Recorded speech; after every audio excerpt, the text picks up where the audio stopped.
You guys, so Betches is doing their second annual Betch of the Year, and we went over all the nominees and stuff, but we have with us, I was telling you about this amazing roundtable interview that was done with some of the most viral stars of 2024, and it was led by somebody that I just think is truly amazing. I look up to this dude. He's the director of entertainment at Betches. You're not going to find a better Bravo podcast than Mention at all. He also runs the Bravo by Betches account. We have Dylan Hafer, who led this roundtable discussion. Thank you for being here. Thank you for having me. It's funny seeing all of it come to life today, because this started in like a Google Doc back in March or something of like, okay, like what's everybody talking about? What's going to be funny at the end of the year? And it really snowballed and it came together. Well, I mean, and just to remind people, if you haven't seen the clip, you have Risa Tisa with the Who the F Did I Marry, which is the 52-part series.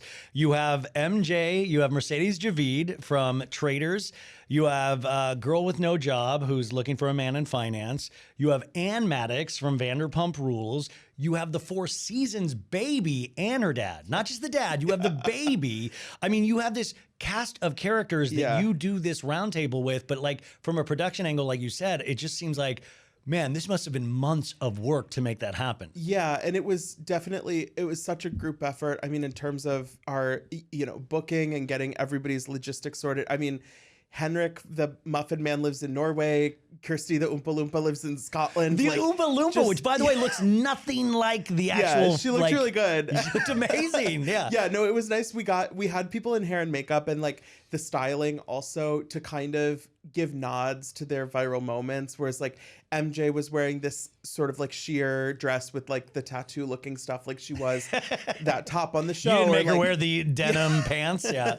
Or like Kirsty, the Oompa Loompa, had some like green highlights in her hair to kind of like nod to the wig, but like obviously a little more elevated. And the photography from the shoot that day, it looks so good, but also it's just like, what is happening here? It is weird because these moments make you realize how, not ridiculous, but how big pop culture has become because social media now plays such a part. It's not just reality TV. You have, a tip of the hat to reality stars in here, but Risa Tisa, shows the power of TikTok. She says in the interview how she went from 8,000 followers to 3.5 million. Yeah, it was interesting kind of for me, like I interview housewives and reality TV people all the time. And so I feel like that kind of, obviously there's, different personalities and different like mindsets within that lane, but like that's such a specific experience of like, oh yeah, I'm like cast on a Bravo show and then I do however many seasons. But like this group was so broad of like, Kirsty and Megan, the girl on couch, like they're both kind of aspiring actresses who had been, kind of not sure of where their kind of career path was going to be, but like they knew they wanted to like do something, versus you have, somebody like Henrik, who he's like, I'm a swimmer. Like I just like I'm an actual Olympian. I think this was his third Olympics too. Like he's won like European medals and he's known for chocolate muffins. Well, now. yeah. And that it's really interesting because it's like talking to somebody like MJ, who's more in my kind of wheelhouse of reality. Like even for her, she was on Shaw's for 9 seasons. And so she's well known and beloved to people who watched Shaw's and to, Bravo fans kind of at large. But like, there were so many people watching and reacting to Traitors that before January of this year, like had never seen this woman before. Yeah. And so it was interesting to kind of like help them break down a little bit, like what this year has even like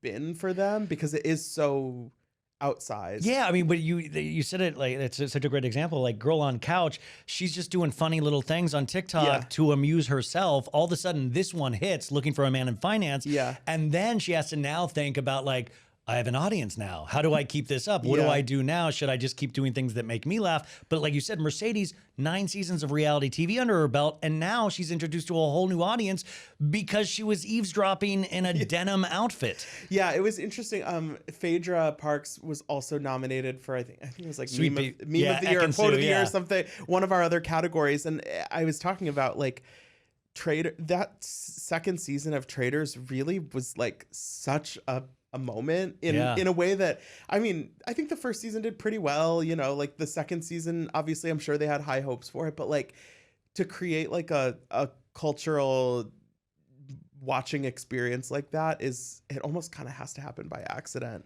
I know you can't really plan those moments at all. Yeah. And that's why even going into the third season of Traitors premiering on January and on Peacock, I mean, they can't. I mean, I just wonder, like, the game itself is really fun to watch, but you can't duplicate those moments because I'm Right. in my like, oh, will Tom Sandoval give us a moment, or are they going to try to give us moments? Yeah, I'm hoping they have some sort of like secret recipe that they're, you know, I feel like with reality TV casting in general, it's like it's like an inexact science, but at the same time, like, You know it when you see it. you know it when you see it, you know a star. Yeah, when you see exactly. Well, did you have somebody, and like you said, you're maybe a little desensitized to talking to housewives and Yeah. reality stars. Was there somebody that you were really looking forward to talking to in person? I was really interested to meet Risa because Yeah. I feel like that blew up so big when she posted those videos, but she's like a normal woman living in Atlanta, just like living her life. And so I was interested to see kind of like what her vibe was like, knowing that she is like so normal, but then now is like there's a TV show being made about her life story. Yeah, Natasha Rothwell is Yes. producing and playing her. Yeah. And it's so I think I was really curious because I think she's also the person that I feel like, aside from knowing so many details of this story that she told, I feel like I don't know like her that well Yeah. as like a character outside of that. So I was interested to get to meet her, and I think she shared some really nice things in the interview. But one thing that was funny to me, like, so we had, you know, people doing hair and people doing makeup that were kind of on the opposite sides of the room, and I ended up sort of being in both places while like I was getting my makeup done while she was getting her makeup done, and like same with hair. And both times I was like sitting in the chair next to her, and like the hair and makeup teams were just like fascinated to like hear her story. And so it's You're like, like, tell us all it 50 was parts. like, and then oh my god, and what did he do? Oh my, oh. And like it was funny just kind of seeing in real life, like that's why this went so viral, because you hear one little snippet of it or you scroll on one video and then you're like, I'm gonna need the other 49 Yeah. parts of this. Well, but it's interesting if like, hey, Chapel, play Pink Pony Club. Yeah. And it's like, Risa, play all 52 parts of who the F did I marry? Yeah, and it was just interesting, like for somebody like her, maybe navigating like opportunities but also challenges that like a year ago it's like, of course I don't need security. Like, why would I need security? That's like, what you got her to speak about that. I was fascinated with saying like, I actually do have to travel with security now Yeah. because not everybody's a fan. Yeah, it is kind of crazy. And I think like Megan with the looking for a man in finance, like when something goes viral like that and it's about like what you're looking for in a man, you're gonna get a lot of people in your DMs that are like not what you're looking for. But yeah, it's weird. And then on the flip side, I feel like Anne, who was like the assistant on Vanderpump Yeah, Anne Rules, like, Madix, yeah. I feel like she's just kind of like here for a good time. Like she was like so excited to be so excited to I be just there saw her on that post day. about it on her Instagram today. Yeah. Like she's really excited. Yeah. She was like so excited to meet, you know, like all the people we had there, and she's like, you know, interacting with the baby and all of that. Like, I think obviously like there can be really like negative sides to, you know, going viral or like existing on the internet, but then also it's like there are people who are just like, isn't this fun? Like we get to be here. I know. Somebody's doing my hair and I'm in like pretty clothes and this is cool. What's the Oompa Loompa lady's name? Kirsty. Kirsty, that was great too, is hearing her talk about like, yeah, I didn't even know that photo was being taken. It wasn't my best look, but now I'm leaning in and Yeah. I'm potentially getting opportunities from this. But it's like, talk about like kind of going the direction the river is taking you. Yeah, it is kind of, it's crazy to think about. And for somebody like her, I mean, not that like Glasgow is like, you know, the middle of nowhere with no internet or anything, but like the idea that she would be flying to New York to like do a photo shoot is just like so wild. I mean, that's what I was like, wow, she flew from Glasgow Yeah. to come do this roundtable and Yeah. participate in this. It was funny, like Henrik, who had flown in from Norway, like he was there maybe like a day before the shoot, and he was talking about like he had basically gone on like a food crawl of New York City the day before. He's like, oh yeah, like I went to Katz's and had to get like a bagel, and then I went to like this place that I heard was really good, and then this place. I'm like, wow, like you really are living up to your like, you know, famous thing that you got to find the best treats. He's the Olympian Pavitt. Yeah. So you had all of this. Was there any like kind of behind the scenes stuff? You said Risa Tisa with the hair and makeup. I mean, did everybody get along? Was the Four Seasons baby attitude-y with you? Was it like a little too starstruck? So it was funny when we were like planning out the whole day, because we did, everybody had to get in hair and makeup and get, you know, dressed, and we had a stylist there and everything. And then we did the round table, and then the photos, and people had individual portraits. And then there was like this big group shot, which looks great. But like there were a lot of moving pieces for the day. And like one of the biggest pieces was like, when is baby Kate's nap time?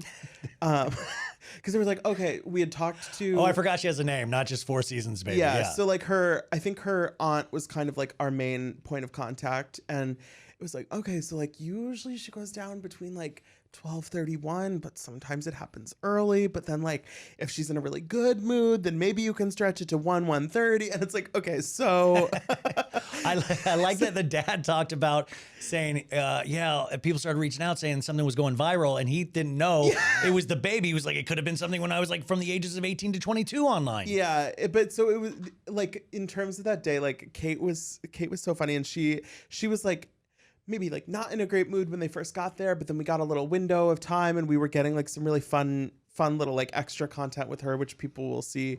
And then like when it came to the actual round table, it was like, okay, like we're gonna have you sitting here for like this little like setup shot, but like the second there starts to be like noise or fuss, like you can depart. A screaming Four Seasons baby. Well, it's like we're all mic'd up and stuff. It was like we really don't want like goo goo gaga in the background of our like 30-minute conversation. But yeah, it was funny on the day. I remember Megan, the girl on couch, was really, really excited that MJ was going to be there. Really? She was like, oh my God, like I love MJ. And it's like, trust me, MJ loves to be loved. So she really does. Yeah. Well, that's what MJ was talking about, going like, oh yeah, people like know that I like to look good. So they thought, I remember being at a karaoke party with MJ at the end of January, beginning of February, when it was the week that scene happened and it was becoming viral.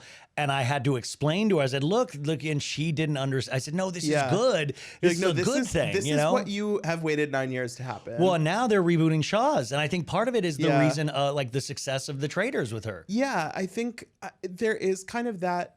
I feel like Shaw's is one of those shows where like, I didn't watch it the whole time it was on, but when I did watch it, like the last few seasons, I feel like there aren't a lot of shows that consistently went as deep on people's like lives and issues and things like that. And so she's literally like bled on TV for us. Like and the relationship between her and Reza, started in high school. So you already had those real relationships that we talk all of the time that we want to see. Yeah. And I think MJ is somebody who,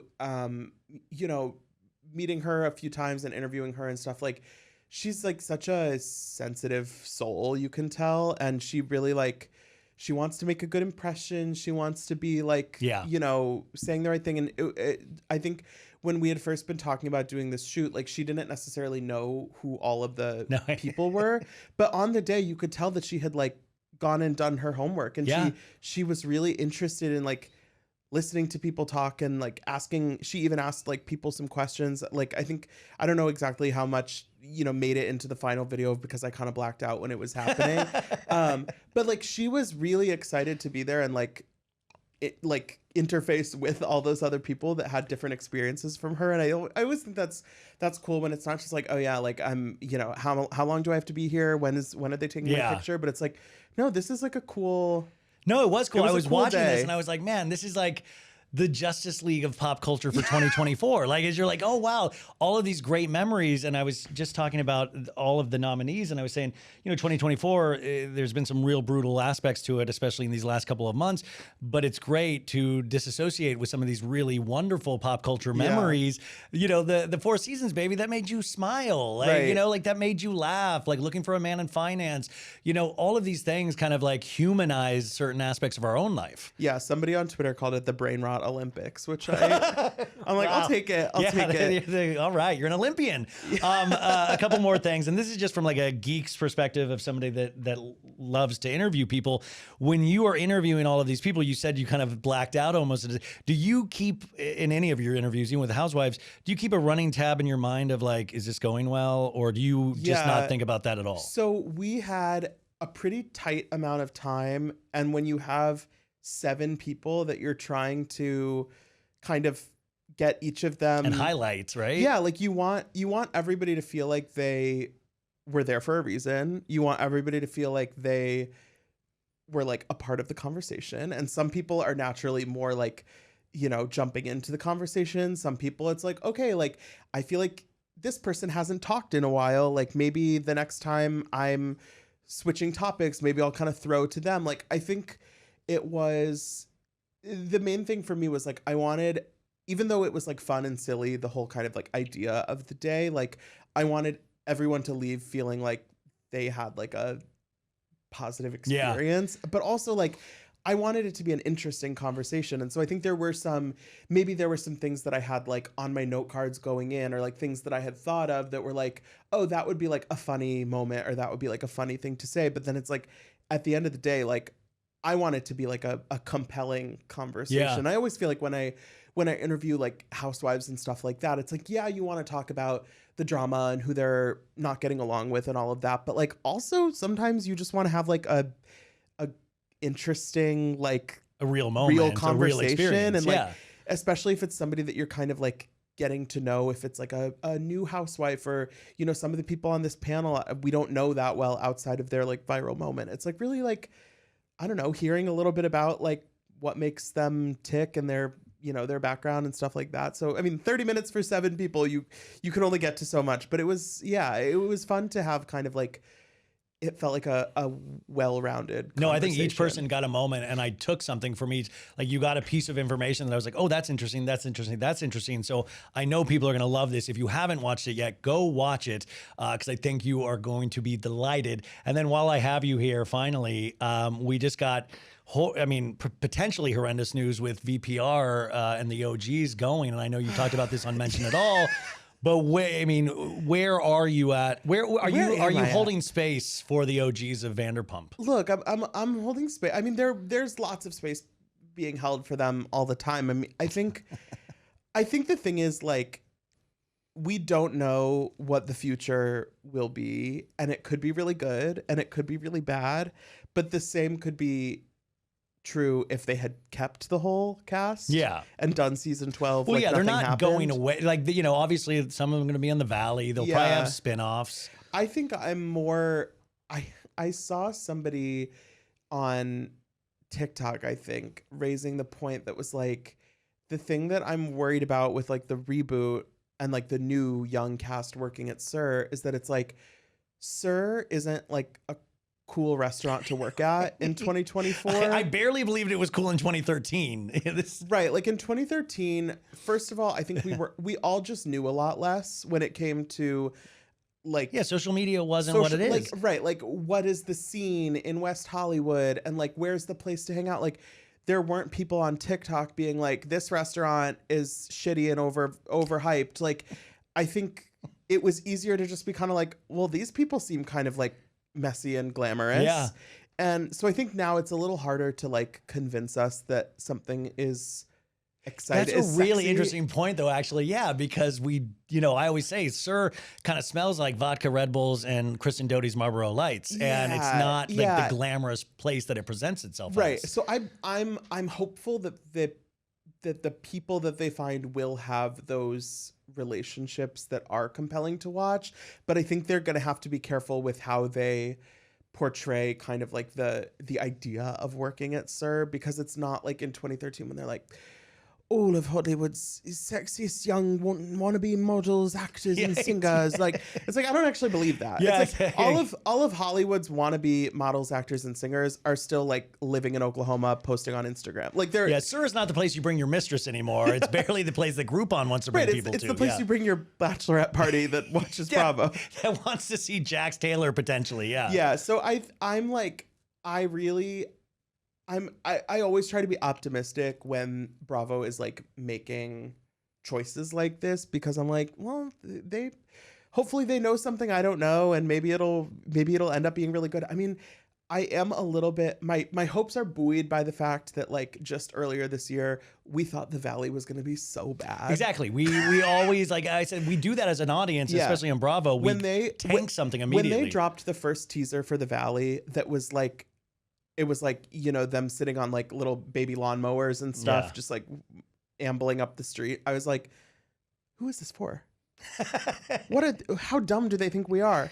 And then from like episode 2, it's like, oh, this has the juice. Yeah. And so I'm like, I hope maybe Vanderpump Rules will have the juice again. And then we'll see kind of where. I just wish I think the thing I wish we had gotten a moment of Lala having to face Ariana and Katie again. That's the only thing I feel like it's almost a favor to Lala that this isn't, like, she gets to escape without ever having to explain certain behaviors at the end of the season. Yeah, it kind of reminds me, I don't know how keyed in you are to Renee Rapp leaving the Sex Lives of College Girls. I was listening to her cry about it and say how horrible. But it's funny because everybody right now is like, so Renee Rapp made the decision to leave the show after she's like in 2 episodes of season 3. And everybody online is like, is this a good decision or a bad decision? Is Renee Rapp going to flop after this and regret leaving? And the thing is, like, it's only a bad decision for Renee Rapp. If she doesn't want to be making a TV show where she's playing a 19-year-old college student, then it's the right decision for her to leave. Yeah. And I feel like with Vanderpump Rules, it's like, if Ariana doesn't want to be like putting her personal life through the ringer on a reality show anymore, then it's the right decision. Oh my God, I think it's the best decision. Even if she might have, made a little more money or gotten a few more followers or whatever. So I think like with Vanderpump Rules, it's like, it's going to take probably like 2 to 3 years to really figure out whether this was like exactly. The right That's what choice. I keep saying. The interesting conversation is going to be a year from now and 2 years from now to see whose podcast is still going on, obviously Schwartz and Sandy's is because that's closed. the thing is, like, if Scheana gets, if they let Scheana on Dancing with the Stars next year, and then she's full time on the Valley in season 3, she's on top, and it's like that's best case scenario for her, because she might not be getting like the Bravo paycheck she was on Vanderpump, but like she jumped to the better ship. Yeah, but like if it's 2 years from now and it's like, okay, we're doing some sponsored ads on Instagram. We're like doing a lot of cameos. We're on TikTok Live, Amazon Live. Like you'll be able to. It's like we might not know, but there will be signs. Like, yeah. We'll kind of know. Nobody's doing a JD Salinger and just disappearing for the rest of time. Tom Sandoval is hosting like Housewives trivia or something. And, and you're like, respectfully, who's going to that? He doesn't even know the trivia. Okay, so mention it all. I just want to point out you have Heather Gay coming up pretty soon because she has a new book. Yeah, I have like 20 pages left in the book. I mean, just Salt Lake City. I mean, she's having an interesting season. Yeah. You also mentioned that you're going to go to Vegas and potentially interview Lisa Vanderpump. We'll see. I don't know. What would you ask Lisa Vanderpump at this point? Interview might be a strong word. Or like if you had one question and it could be related to Vanderpump Rules ending, what would you want to know? I think honestly, I would be curious about the new people, because the way that the announcement was worded, most or all of the people who are going to be on Vanderpump Rules should already be current SUR employees. Yeah, because they're like you'll never believe it, we found another group that's just as messy, and it's like, okay, so like, show us the group, please. Yeah.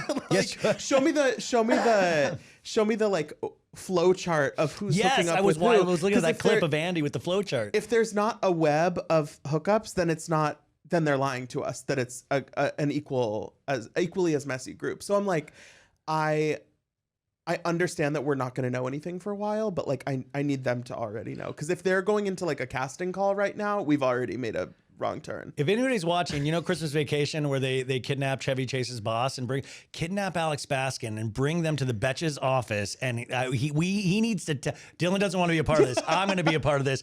I need him to tell us who he's got in the hopper and what his dreams are. Ask him really nicely if he would like to come to the Betches office, and then No, we're going to kidnap him. That's it. Yeah. I think Lisa's one of those people where like I think she is like a genius. I hear And- Vanderpump Villa season 2 is actually really good. Yeah, I don't know about all that, but I think she made a smart decision in that, like, who gives a fuck about Lala and Scheana? You know who's keeping their Bravo paycheck and their Bravo EP credit?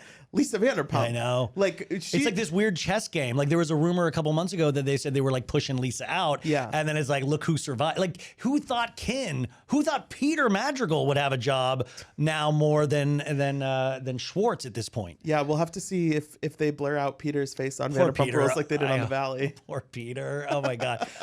So mention it all, you guys. Mention it all multi times a week. You're not going to get a better Bravo podcast, but also go check this. I think it's like a 10-minute clip, but you can also go to Betches.com. All that information will be in the show notes. This is really worth your time. I think you are going to love this interview. And what else is coming up? I mean, that's really it. It feels like the year is basically already over. So I'm exhausted. You know, getting back at Southern Charm is coming back this Dude, week. did you watch the first episode? I still need to watch it, but I'm going to. There's a scene, you'll know it immediately, between Craig Austin and Shep. Oh, no. Where it's like, dudes will do anything to not go to therapy. Wow, There's pretty an much- there's an ayahuasca moment. Oh no, that's pretty much the log line of Southern Charm. They do it so brilliantly. Well, yeah, and but yeah, I mean, it's kind of boom times on Bravo right now. We've got a lot to talk about. too so, much. Yeah. Okay. Thank you, dude. I really appreciate it. Thank you. Amazing work. Thank you, Ryan.